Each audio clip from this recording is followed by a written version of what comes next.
I would like to take a moment before we get into today's main episode and to talk about my sponsor for the podcast. Podmatch is a new podcasting site dedicated to all podcasters.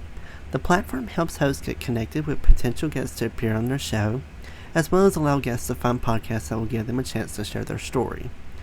Podmatch offers many tools to help organize your page, from to-do lists to episode planning to potentially appearing on a leaderboard. Podmatch has it all. The best part, you have the potential to get paid. And who doesn't like to get paid from home? I like to. With an easy sign up, you can start connecting with podcasters and guests immediately. I have been a part of Podmatch since the beginning of May, and I have got to say that it was the best decision I've ever made because Podmatch helps your podcast grow. It helps you get connected with people that have very interesting, very compelling background stories that are just waiting for their story to be shared. So if you are a host or guest and would like to start building professional relationships, explore more opportunities, and have your story shared, I highly suggest that you sign up with Podmatch today by going to joinpodmatch.com/lethal venom to start expanding your network in seconds. I would like to give another huge thank you to Podmatch for sponsoring this episode. Now on to our main episode, and again, you can sign up at joinpodmatch.com/lethal venom to begin your podcasting journey today. Hello, everyone. Welcome to the Lethal Venom podcast. This is a show where I talk about anything I want with the honest to God truth, no lies told. Today, I'm joined by Mr. Sean Cononie. He's been working with the homeless since 1984. He helps operate shelters, food banks, outreach, COVID outreach, monitor hospitals for unsafe discharges and hate crimes on the homeless, and is part of the NIMBY when it comes to communities that don't want shelters. He has multiple networks has covered his work, including CNN, Fox and Friends, CBS, and many of local networks. He's also been on NewsNation for mass shootings and The Hill. So I want to give a huge welcome to Sean. So if you could just tell me a little bit more about yourself and what you do. Uh, Basically, I've been helping the homeless, I guess, since I was in high school. Um, right when I hit about 19 or 20, I got access to a large amount of money from an injury. And I had decided I couldn't have all this money and not help. So I couldn't pass up basically somebody who was poor and I'm driving around in a $70,000 car and just forget about it. So I met this one guy named McCormick, ended up being one of our first clients. And I said, "Hey, you homeless dude?" And he jumped in my car. And he was so disheveled. I took him to the hospital. They discharged him to the streets, which I thought was, well, that was nuts. You can tell he's been off his meds. He's looking all around. I knew he was paranoid, schizo. And I took him in, and about 2 weeks later, I became the largest shelter in Broward County. So, how has helping the homeless kind of helped you guide or have your change your output on life? How has helping the homeless helped you? Uh, I don't know because I mean, obviously I'm a Christian, but I don't do it because I'm a Christian. I do it because how could I not do it? It's like one of the simplest things to do. My patience is based on my Christianity, where I have a lot of patience for them and keep on being burnt out and spit in my face, attacks, stuff like that. Um, Basically, it's helped me just develop into a human being. It allows me and allowed me to open up many other social service agencies that I helped start, and then the intern goes on his own and carries on. Like one of the people had an intern who was 20 years old. He came and worked for me for a couple of years. He became one of the leading advocates against church. He bought two homes and made a pride home and painted it with pride colors right in the street. I don't know if you know anything about church, but it's a church that celebrated with Matthew Shepard got killed. And they every time a soldier dies, they go to the funerals and hold signs and they make fun of gay people all the time. So we basically he put the church right in front of them, and as a way to understand that gay people are normal. Oh yeah, I've heard a lot about church. I've heard many multiple stories from them. It's like problematic, like a cult that they have going on. I've heard numerous horror stories from there. He's the one that put the houses there, the equity house and not the transgender house, which made national news. Have you had any success stories from the homeless as well? Have you had someone that was originally homeless that has actually been able to get a house or have just a huge monumental step in their life? Yeah, actually, the person who takes my place when I'm dead was basically came to us as a young teen, and some of them still come to visit me. One of them was a manager at a grocery store, Publix. One of them opened up his own big. It's kind of like a big electrical company. It ain't small, like real small, but he has a few trucks. So yeah, we've had a lot of success stories and a lot of failures too. But I describe failure and success as completely different. I don't think a person has to move on by themselves because a lot of times when a homeless person is homeless, there's many barriers that keeps them that way. And just putting a roof over their head doesn't solve the issues. So mom and pop should be around at most times to keep them off the street, even if it's in the structured homes, transitional homes, single room occupancies. Just mom and dad should always be around.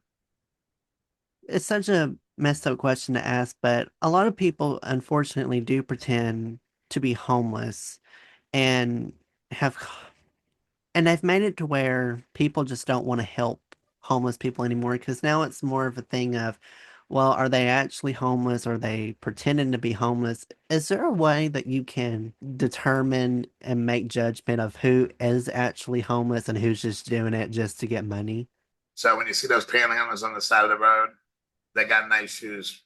Chances are they're not homeless. But you know what? Keep in mind that even a person who's out there panhandling, most likely poor, or they have a drug addiction or alcohol addiction. When I give personally, I don't judge it. I just give. Whatever they do, they do. I get to know some of them, and most of them are homeless or are at the poverty level. But yeah, I mean, you just kind of just give. I don't. You can't be. You don't want to be taken advantage of, and I don't recommend anybody going out just to start helping the homeless. It can be dangerous. How hard is it to open up a shelter for the homeless? If there was an 11th commandment, it would be, can I open up a homeless shelter? It takes an act of God. I spent about a half million, maybe $250,000 in legal fees against the city of Hollywood. In fact, I'm probably the only guy that's ever been exiled from the city.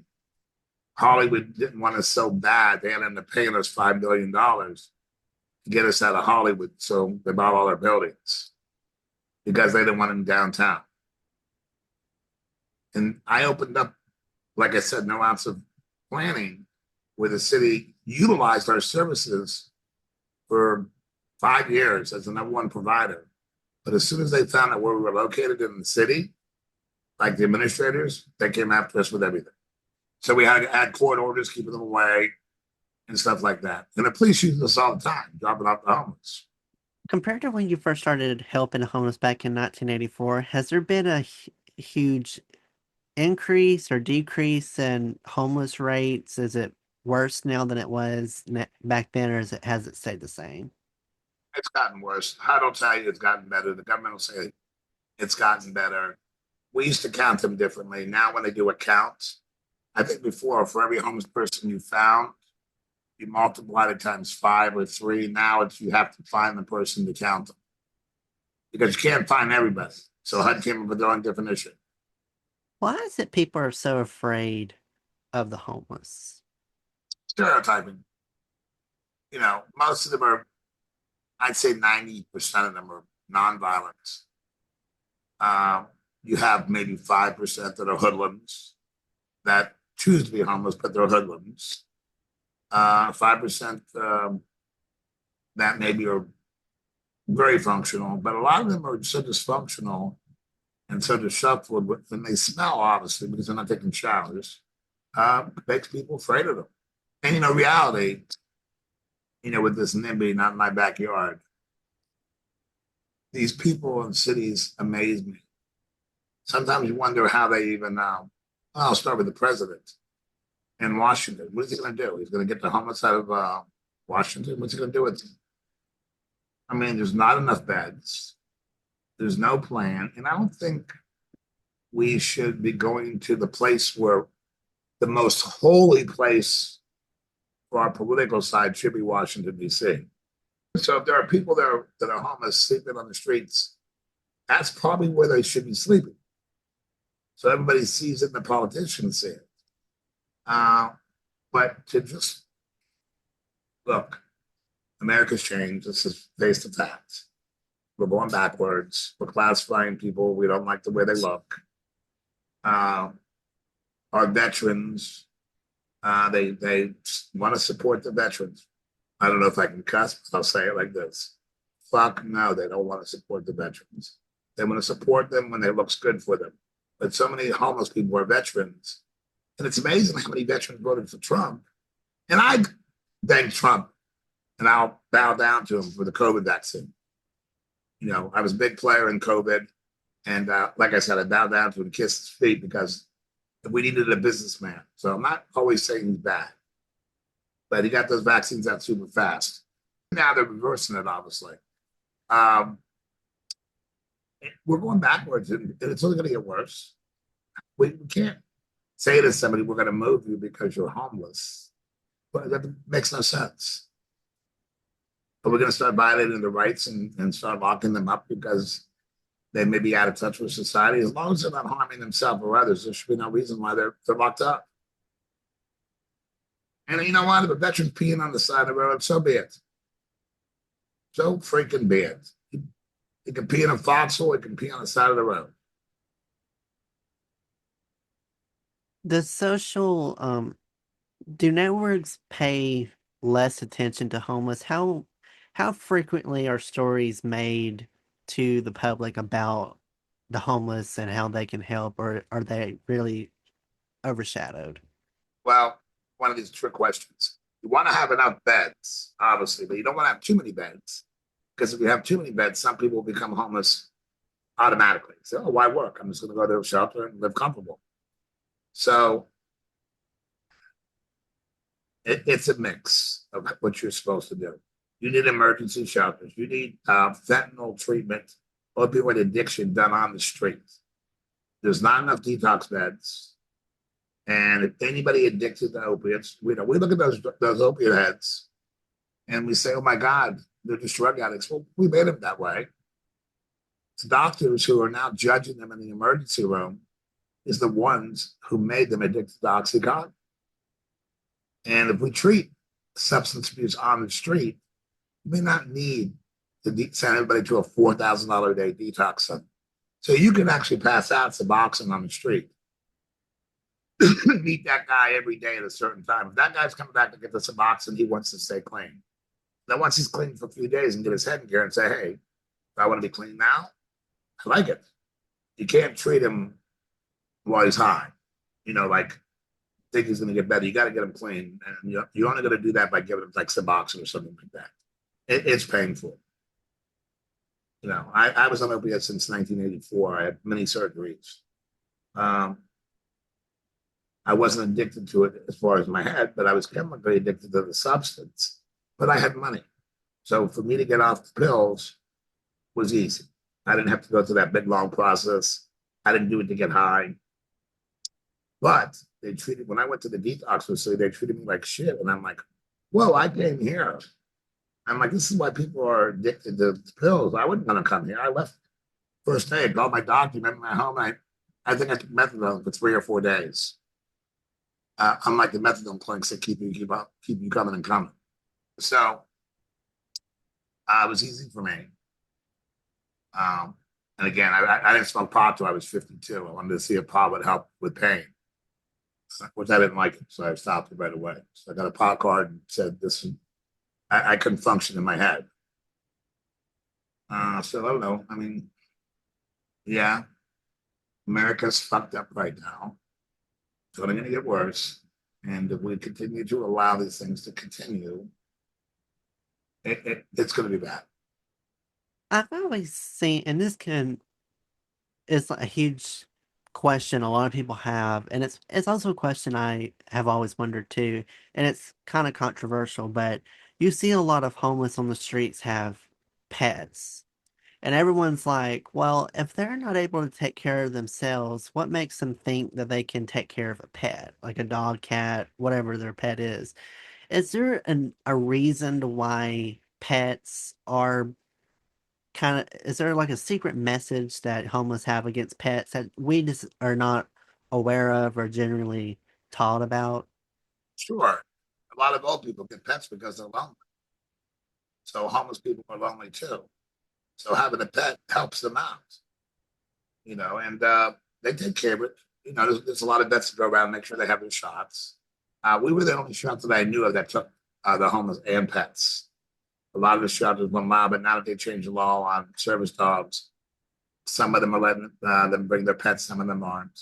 Even the government rated shelters aren't allowing some of them. But no, they should be allowed to have pets. Man's best friend, right? Absolutely. Now, another thing that I see, which is interesting on here, is that you also work or operate a mass shooting prevention center crisis hotline. Tell me a little bit about how this came to be.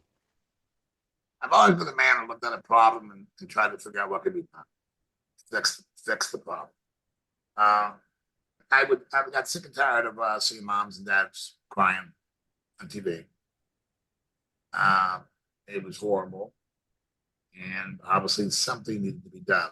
And the tools that they're currently using are not working, and our system is not working as of yet. Although we had a few electronic communications and some calls, you have to have a multitude of systems in place. And it's kind of funny how this happened. I opened up the line in like 2 months. I said, we're putting the line together. Everybody says that people in crisis. I want them to call us and I want us to de-escalate them. So we got to treat it like a suicide prevention line because they are suicidal. I said, we got to hit all the spots that they read when they're going to do the mass shooting, where they study other mass shootings. So we opened it up. First 6, 7 months, we got a couple workplace violence calls, some electronic communication, and so forth. The idea is all after opening up, all the professors had said, all the guys who get paid the booger bucks to do research said there needs to be some type of rage hotline where they can de-escalate it and call for help. Only problem is no one wanted to open it up. And I kind of figured it out after we opened up because it was money. You got to spend a lot of money to have a phone that may ring, may not ring. For the person to call us to get services, it may take months for a certain shooter to call. So, well, we couldn't even get them to help us. Sometimes they do research because they get paid the big bucks. But we just opened it up. So far, we're making some progress. We did get one person who actually wanted to shoot a Mar-a-Lago. I don't know the status of it. And some of the calls we were able to talk to some people. We got a lot of bullying calls. So our goal is to get that number, which is 605 no shoot. Again, 605 no shoot. When someone's crashing, they usually crash 2 months prior to their shooting or mass casualty event. There's usually leakage. They usually tell somebody that they're going to do this. Like in 90% of the cases, they have told people they're going to do a shooting. The fact that that's not getting to the proper people is sad. And a lot of these people have been in services, but there's no follow-up. Or the follow-up isn't good enough because there's such a demand for the cops to talk to people, not necessarily for punitive reasons, but to also bring them services. So, what's the first steps that someone can take if they have the thoughts of they want to commit a mass shooting? What's something that they can do to help prevent them from doing a mass shooting? Now, the first thing they need to do is realize that this thought is temporary, very temporary, and they can beat it, but they need to reach out and get some help. You can basically walk into really honestly, you walk into a police department and say, hey, look, I'm going to do a shooting and I don't want to. And those cops should help you. Because you're not actually doing the crime, but you're reaching out to get help. And if you don't want to call the police, you can call a hotline like ours. You go to a priest or friend or somebody, say, I got stress is adding up and I'm going to blow. You can talk to that person and help them just get through it and de-escalate them in that way. Now, if we're talking about a shooter who's been radicalized by a terroristic group, they may be wondering, am I doing the right thing? They want me to blow up a church. Why aren't they doing it? So they may call for assistance too. We're hoping that that happens. So that's the first thing they're going to do. Is the person has to get help. Because look, the person wants to be shot by a cop. They all want to die, like 99.9. So we have to just let them know that no, you don't want to die. People still love you. You may think nobody loves you, but people do love you. For people that want to, the first thing for the homeless as well, what is something that someone can do today or they can start today to help the homeless in their community, um, to help them get the homeless to a better life? What steps can they take now? I think the best thing, if you want to start an agency or you want to start something a little bit bigger than just one person helping, is go to the city, go to the county and say, hey, what are you guys doing for the homeless? And start going to meetings and finding out what services are lacking. And then maybe provide some of those services like the gap, whatever is gap, like in the gap part. A lot of cities now arrest you if you feed the homeless. Imagine that. I can feed somebody filet mignon at the beach, but if you go feed a freaking homeless person on the beach, you're going to jail. Uh, it even sounds horrible to say, but that's the truth. Um, yeah, there's ways around that. So if anybody wants to feed the homeless and the city doesn't allow, we can put my email out, but I can give them ways around that, do that legally. For people that want to kind of follow you and do more, which first I have to give you a huge applaud because I think that it's an issue that people do not take light of necessarily. They don't, I don't see a lot of people out there helping the homeless a lot.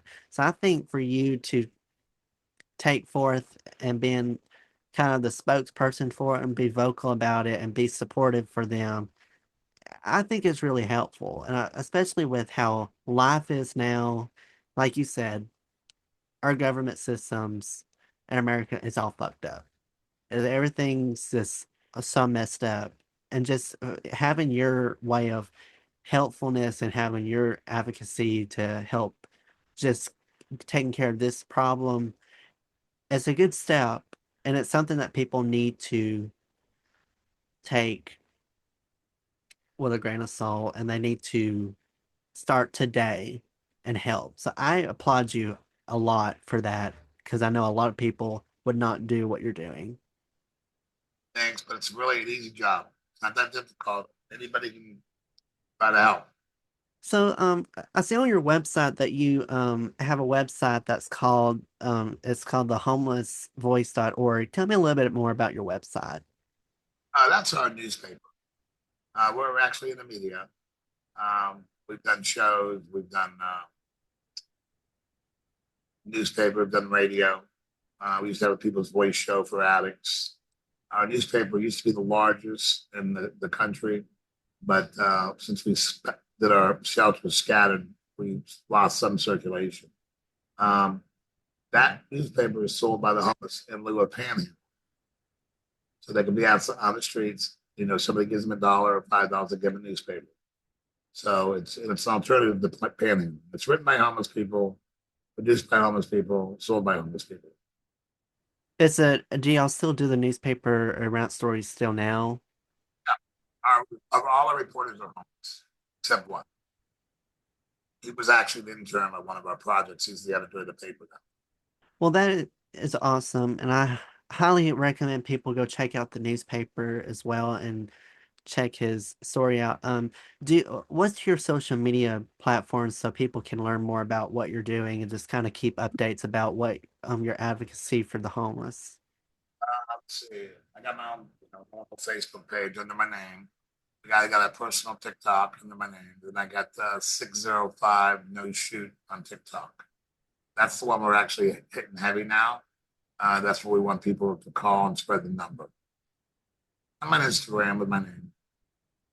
Just like, I'm an old man now, so social media is a little different than the way we used to do things.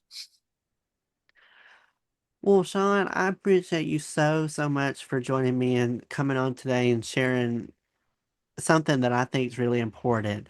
As always, what I do with all my guests, I will put his website down below. I'll put his Facebook and TikTok down there, and I'll also put the 605 no shoot number down there as well, so people can help share that if they know someone that if you know someone that's potentially going to do a shooting, give them that number and get them the help that they need. People could call us and say, "Hey, my cousin said this comment the other," and then we can talk to them in lieu of their cousin and try to figure out if their cousin's a possible potential shooter or not. We don't want the phone line to be punitive. We want to help them and get them services more so than locking them up. You know, you want to get to them before they shoot. There's people like, why are you going to talk to a shooter? Well, nothing's working right now. Every freaking fucking day in America there's a mass shooting. I don't get it. I don't understand it. You know, It's sad what world we live in, but anything helps to my listeners. Anything helps. So if you have heard something, please get in contact with the 605 number and help and try to get the situation taken care of. I'll put off his links in the description box below for all that, well, so you have easy access for it. Follow you make sure to follow the podcast wherever you get your podcast from. I'm on Spotify, Apple, Amazon, iHeartRadio, YouTube, and Pandora, as well as some other platforms as well. Technically everywhere. Follow me on social media as well, Lethal Venom Podcast on Instagram and TikTok, and then I'm on Facebook, Twitter, and YouTube. It's Noah's Podcast on there. Other than that, I think that's all I have for you guys today. Wanted to give a huge, again, thank you to Sean for joining me, telling me his story, and helping share the awareness of the homeless. And I hope people, my listeners, hopefully you'll take some action today, because just a simple thing that you can do can go a long way. So I want to say thank you to him and thank you to all my listeners today. Hope y'all have a great rest of your day, and I will see you on the next episode of Lethal Venom.